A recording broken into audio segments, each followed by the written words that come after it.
Welcome back. In this video I will focus on Meineke's incompetence when performing basic repairs. During the service and repair of the rack and pinion, the tire and wheel assembly would have to be removed to break loose the outer tie rods from the steering knuckles to transfer to the inner tie rods.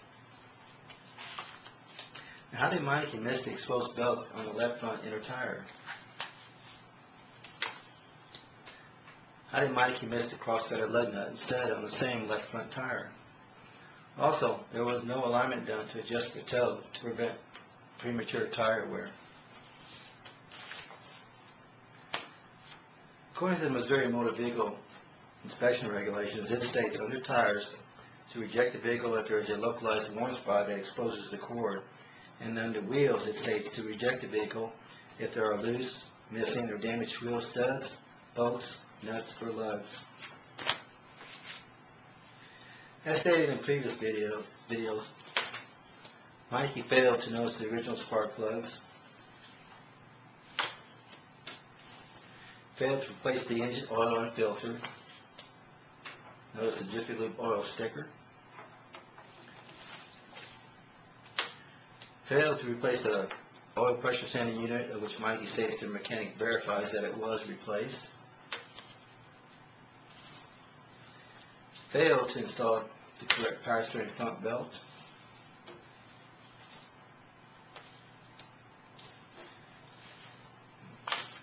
etc., etc.,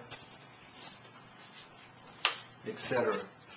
On Meineke's response concerning the second invoice dated June 26, 2010, they state, at this time we diagnosed leaking power steering lines / hoses and recommended belts which had been compromised by being fluid soaked. On Meineke's first invoice, dated June 5, 2010, they replaced the power steering pump, which would require the removal and installation of all power steering hoses. They replaced the thermostat and seal, which requires the removal of the lower radiator pipe bolt and the thermostat housing. Now, being under the lower radiator pipe and the thermostat housing, the cooling fan belt and the power steering pump belt would have become fluid soaked because there was no need to remove the belts according to procedure. Meineke's mechanic failed to drain the coolant through the drain plug. Instead, he allowed the coolant to gush out of the thermostat housing, soaking the belts.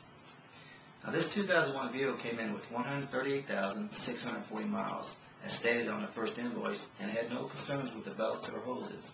But yet, on the second invoice, at 3 weeks and maybe 700 miles later, it was allegedly diagnosed with fluid-soaked belts and leaking power steering lines / hoses.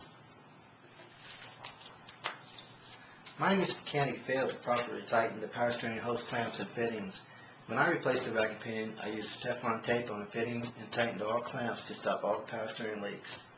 Now, after the alleged repairs, Meineke's mechanic failed to properly adjust the alternator / cooling fan belt, failed to install the bottom plastic retainers on the fan shroud, and failed to install the correct power steering front belt. On Meineke's second invoice, they stated they performed a courtesy inspection. Firestone's courtesy check consists of checking the tire pressure and tread depth.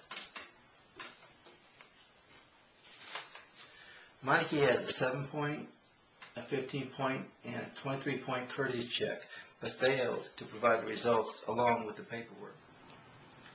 Meineke did offer to make repairs under warranty, but the facts are that this vehicle has been back to Meineke twice at a cost of over $3,260 and continues to leak even more each time returned. I had absolutely no confidence that Meineke's mechanic could perform repairs a third time. Stay tuned for more videos in this series. Thank you.